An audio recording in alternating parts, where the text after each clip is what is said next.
하나님 아버지 감사합니다. 이 새벽에도 저희들 주님 앞에 나왔습니다. 믿음으로 저희들이 은혜의 보좌 앞에 나아갈 수 있도록 성령님 도우시옵소서. 오늘 하루도 주님 덕분에 저희들 모두 기쁘고 즐거운 천국과 같은 삶을 살게 될 줄 믿습니다. 기대합니다. 간절히 원합니다. 저희들과 동행하여 주시옵소서. 이 새벽에도 일용할 양식을 간절히 원하나이다. 시냇 물가 경험케 하여 주시고 푸른 초장 꼴을 먹이시는 목자를 온전히 만날 수 있도록 도와주시옵소서. 이 모든 말씀 우리 주 예수 그리스도 이름으로 기도드립니다. 아멘. 찬송가 524장입니다. 524장 찬송입니다.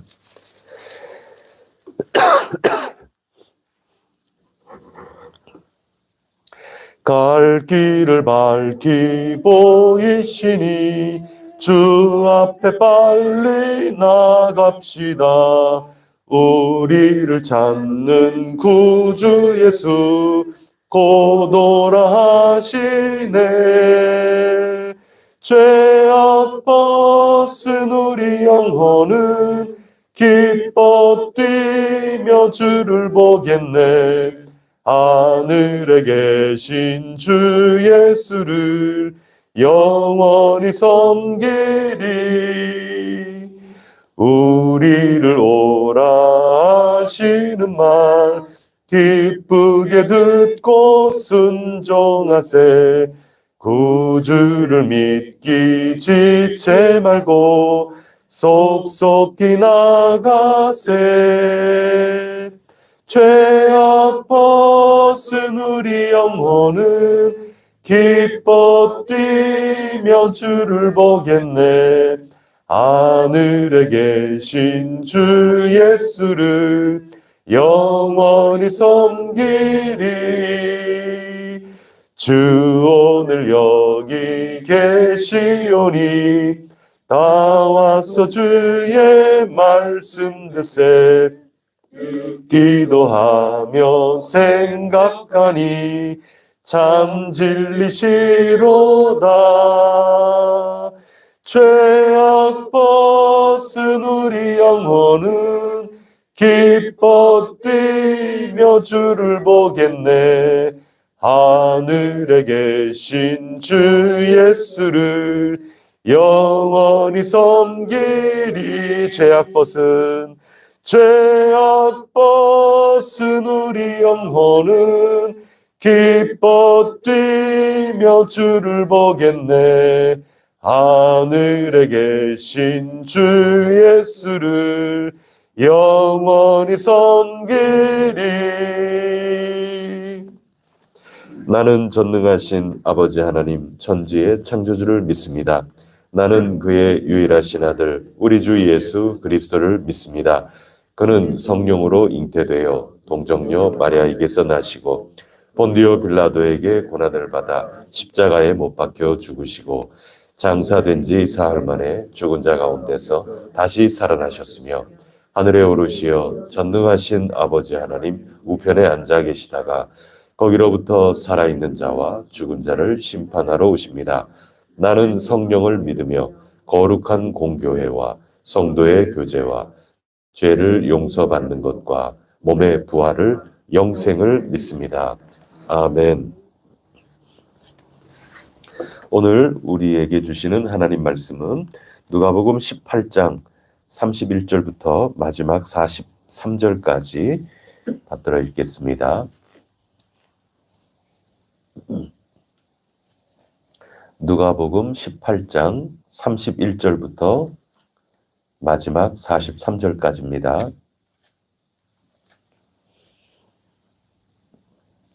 예수께서 12 제자를 데리시고 이르시되 보라 우리가 예루살렘으로 올라가노니 선지자들을 통하여 기록된 모든 것이 인자에게 응하리라.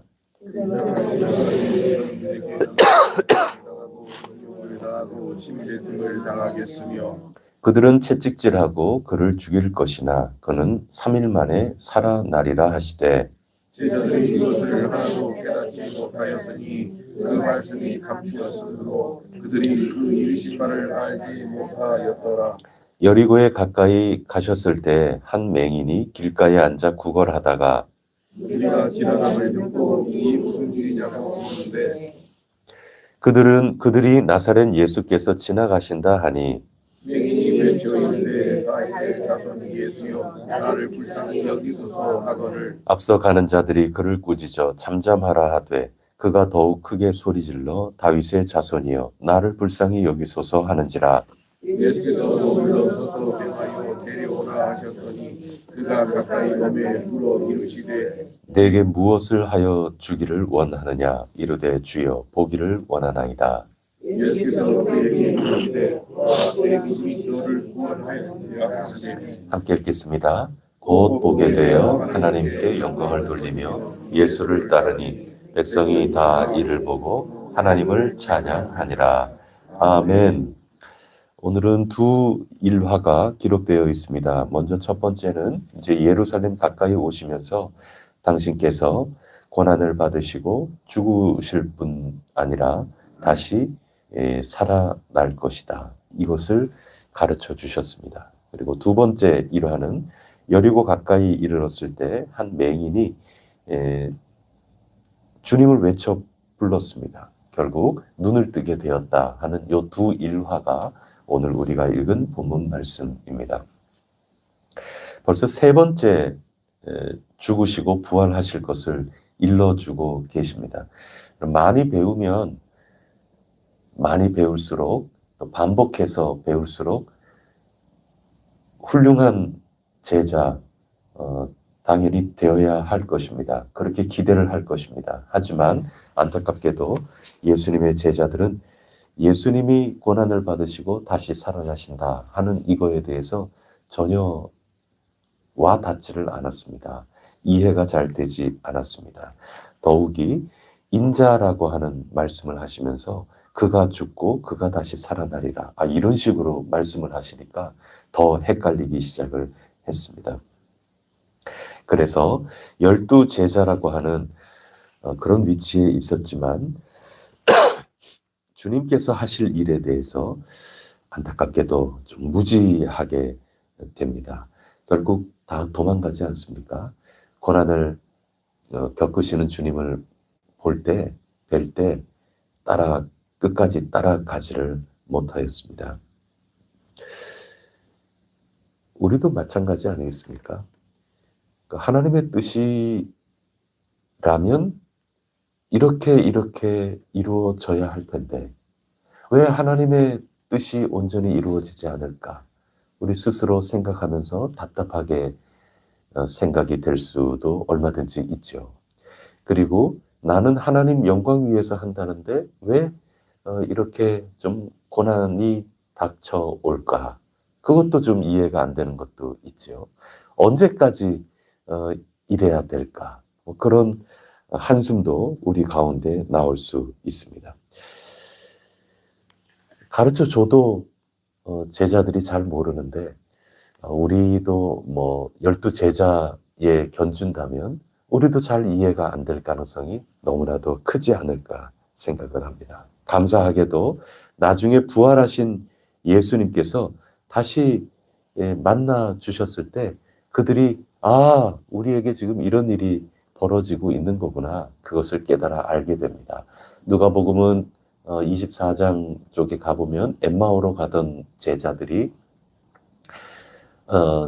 예수님을 만나서 예수님께서 말씀을 풀어주시고 그 다음에 떡을 떼서 나누어 주시고 그런 모든 만남을 통해서 가슴이 뜨거워지고 그랬구나. 우리 주님께서 다시 살아나신다고 하셨는데 이 모든 것들이 그때 다 이해가 되고 생각나게 됩니다. 그 우리가 앞으로 다 읽게 될 것입니다. 여러분 오늘 우리가 살면서 잘 이해가 안 되는 것 참 많이 있습니다. 그리스도인으로서 마땅히 주님께서 이렇게 하실 텐데 주님 영광을 받으실 텐데 주님 우리를 이렇게 사용해 주실 텐데 우리가 하나님 잘 섬겼으니 주님께서 이렇게 우리에게 선물하여 주실 텐데 그런데 실상은 우리 바라는 만큼 잘 안 될 가능성도 있지요. 뭐 그럴 경우도 얼마든지 있습니다. 잘 이해가 안 됩니다. 이게 무슨 의미가 있지? 왜 우리는 이렇게 날마다 제자리 맴돌아야만 되지? 왜 이런 고난을 겪어야만 되지? 왜 십자가의 길을 겪어야만 되는 거지?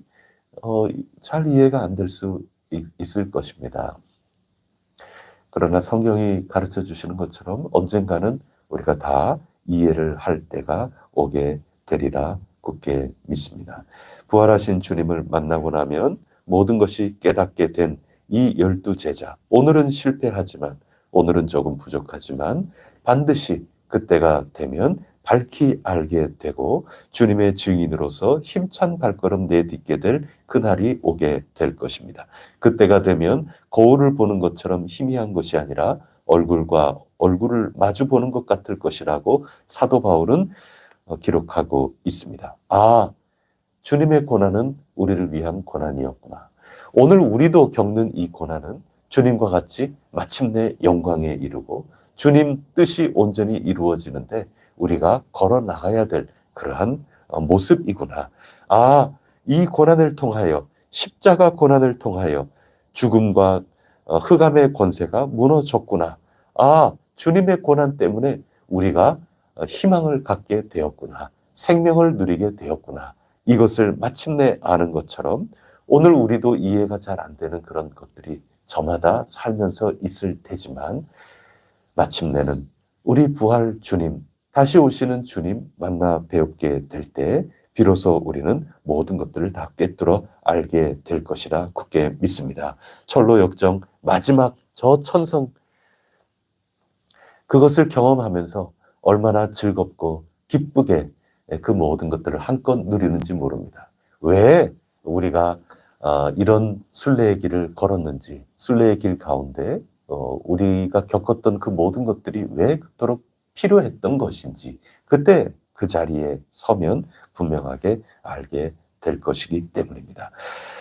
오늘 하루를 살아가는 가운데에도 다 이해하지 못해도 믿음으로 살아갈 수 있기를 바랍니다. 마침내 주님께서 우리 모두에게 깨닫게 해주시고 다 우리를 위한 주님의 놀라운 은총 위에 굳게 서서 우리 각자 주님 나라를 위하여 자기 십자가를 지고 걸어 나가는 그 모든 것들이 하나도 허투루 쓰임 받는 게 없고 다 귀하게 쓰임을 받았구나. 귀한 열매로 하나님께 영광이 되었구나.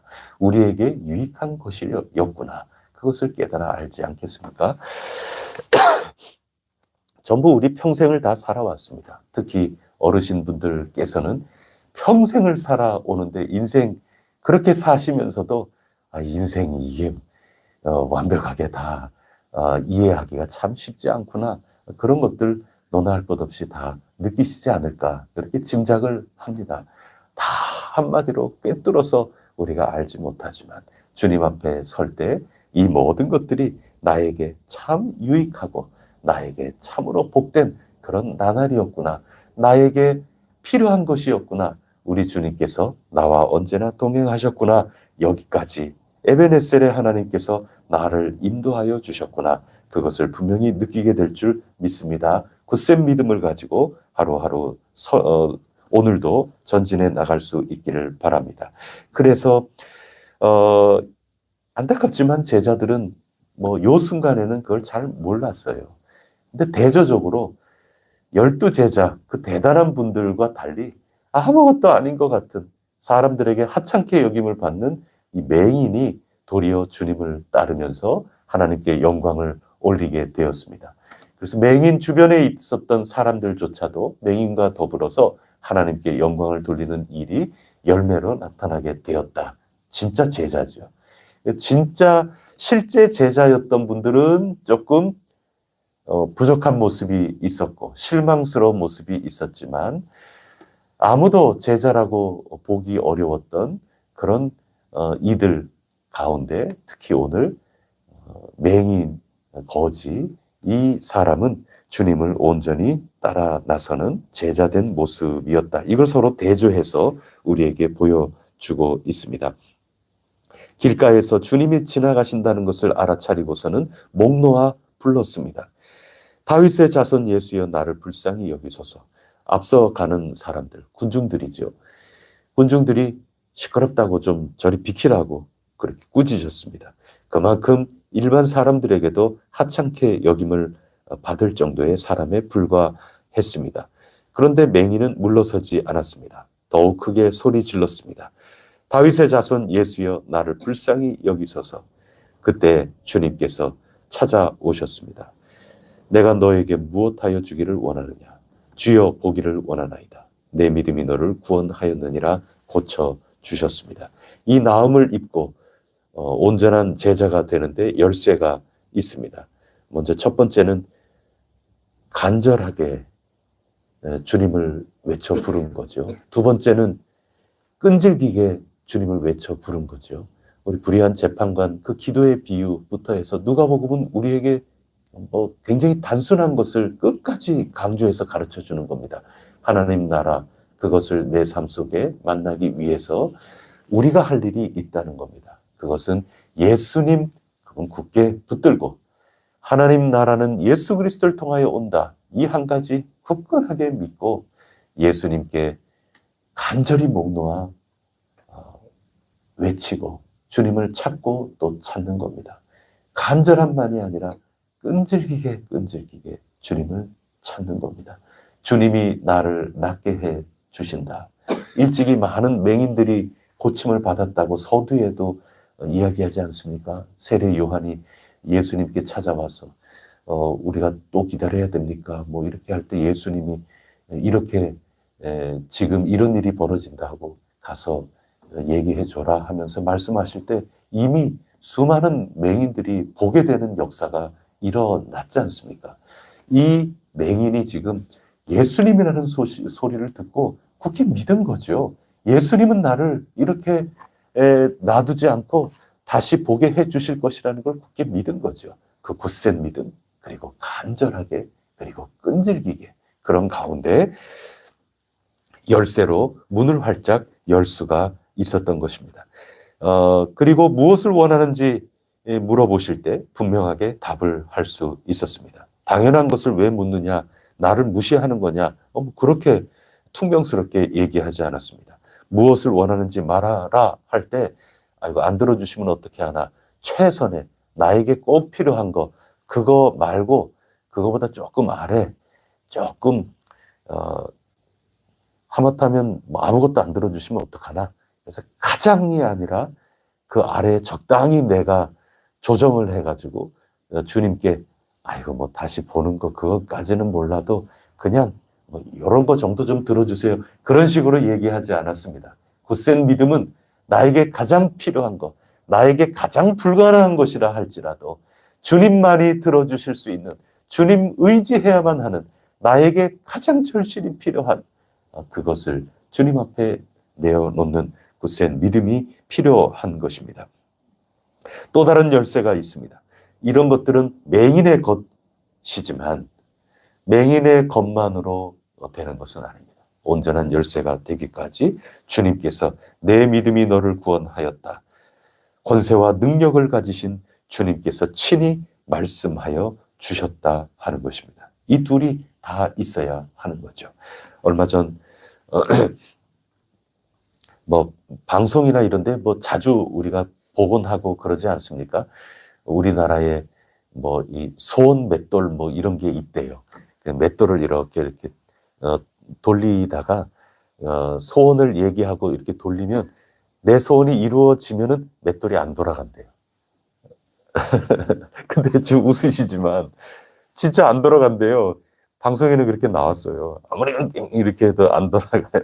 그게 저는 안 해봤기 때문에 잘 모르겠는데 일부러 자기가 뭐 안 할 수도 있고 뭐 진짜 안 돌아갈 수도 있고 제가 자세한 거는 모르겠어요. 근데 오랫동안 사람들이 그렇게 믿고 와가지고 그 앞에서 소원을 빌고 그 다음에 그 맷돌을 이렇게 돌리는데 어떤 사람은 그냥 수수수수 돌아가고 어떤 사람은 이게 안 돌아가요. 그래서 지금까지도 그것을 찾는 사람들이 많이 있다 하는 그런 것입니다.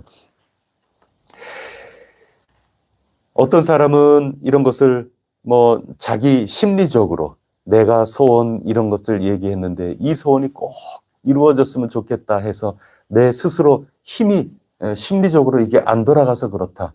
뭐 그쪽에 조예가 있는 분들은, 공부 많이 한 분들은 또 그렇게 합리적으로 얘기하기도 하고 뭐 그렇습니다. 뭐 그런 경우도 있겠고, 그 다음에는 그렇게 소원을 빌고 또 실제로 그것을 향하여 열심히 내가 막 노력을 하기 때문에 내 소원이 이루어지게끔 되는 그런 경우도 있겠지요. 그러면서 내가 소원 그 맷돌에 가서 내가 이렇게 해서 그렇다.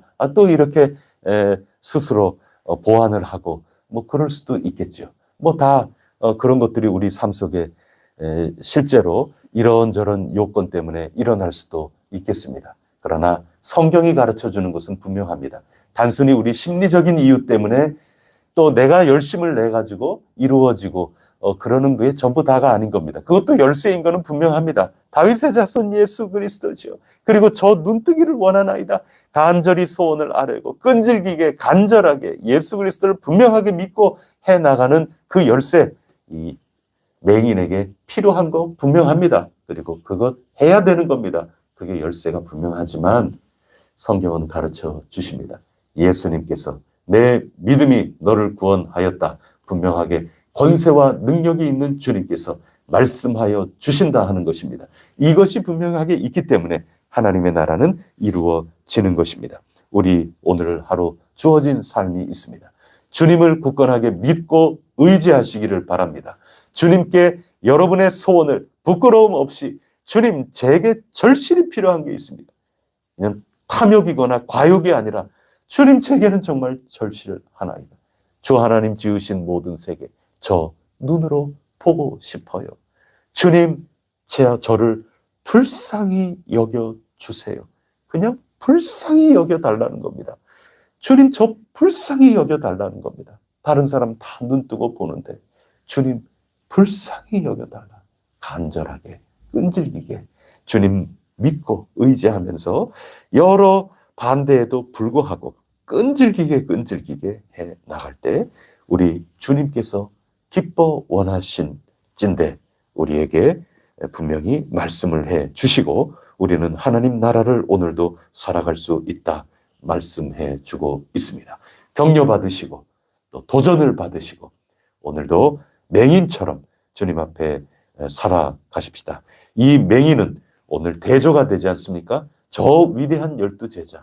참 우리가 견줄 수 없는 거죠. 오늘 이런 거지 위대한 인물들이죠. 그러나 하찮게 보이는 맹인이라 할지라도 이들보다 더 귀하게 주님을 따라가며 하나님께 영광, 다른 모든 이들도 하나님께 영광, 이 귀중한 영향을 끼치는 그런 사람으로, 그런 인생으로 살게 되었다. 이거 위로가 되고 아주 격려가 되고 또 자극이 되지 않습니까? 오늘 우리가 살아갈 때에도 이러한 기도 열쇠를 가지고 주님 불쌍히 여겨 주소서, 끈질기게 간절하게 굳센 믿음으로 걸어가 오늘도 승리할 수 있기를 간절히 바랍니다. 기도하겠습니다. 하나님 아버지, 저희들 주님 만나 배울 때 오늘 저희들의 눈물과 땀방울 하나하나 어떤 의미가 있었는지 분명하게 알게 될 것이라 믿습니다. 저희들 유익을 위하여 주님께서 다 허락하시고 주님께서 다 인정하신 여정인 것을 굳게 믿습니다. 오늘은 다 이해하지 못해도 그날에는 다 이해할 것을 믿음으로 온전한 제자의 길을 걸어나갈 수 있도록 인도하여 주시옵소서. 때로는 맹인처럼 살게 하옵소서. 다윗의 자손 예수시여 저 불쌍히 여겨 주옵소서. 다윗의 자손 예수 그리스도시여 해성교회 불쌍히 여겨 주시옵소서. 다윗의 자손 예수 그리스도시여 대한민국을 불쌍히 여겨 주시옵소서. 끈질기게 간절하게 기도할 때 주님께서 외면하지 않으신다는 것을 굳게 믿습니다. 단순히 심리적으로 우리는 괜찮다 하는 거기에 머물지 않게 하여 주시옵소서. 우연에 머물지 않게 하여 주옵소서. 내 믿음이 너를 구원하였다. 내 믿음이 해성교회를 복되게 하였다. 내 믿음이 대한민국을 참으로 든든히 서 나가는데 귀중한 주춧돌이 되었노라. 주님의 지엄하신 말씀이 있기 때문에 저희들에게 귀한 열매, 복된 열매 이루어 주시옵소서. 주님 의지합니다. 오늘도 살아갈 때 성령님을 통하여 저희들의 발걸음이 온전한 순례의 길로 걸어나갈 수 있게 하여 주시옵소서. 이 모든 말씀 우리 주 예수 그리스도 이름으로 간절히 기도드립니다. 아멘. 하늘에 계신 우리 아버지, 아버지의 이름을 거룩하게 하시며 아버지의 나라가 오게 하시며 아버지의 뜻이 하늘에서와 같이 땅에서도 이루어지게 하소서. 오늘 우리에게 일용할 양식을 주시고 우리가 우리에게 잘못한 사람을 용서하여 준 것 같이 우리 죄를 용서하여 주시고 우리를 시험에 빠지지 않게 하시고 악에서 구하소서. 나라와 권능과 영광이 영원히 아버지의 것입니다. 아멘. 선교하는 우리 해성교회가 되게 하옵소서. 강정훈 선교사님 4분 그리고 조나단 단기 선교사님 위에서 기도해 주십시오. 우리 해성교회가 각자 서 있는 자리에서 하나님께 영광을 돌리고 다른 많은 이도 하나님께 영광을 돌리도록 영향을 끼치는 거룩한 선교사로서 저마다 주어진 삶을 오늘도 살아갈 수 있도록 도와주시옵소서. 우리 함께 기도하고 각자 가지고 나오신 기도의 제목으로 하나님께 아뢰겠습니다. 기도하시겠습니다.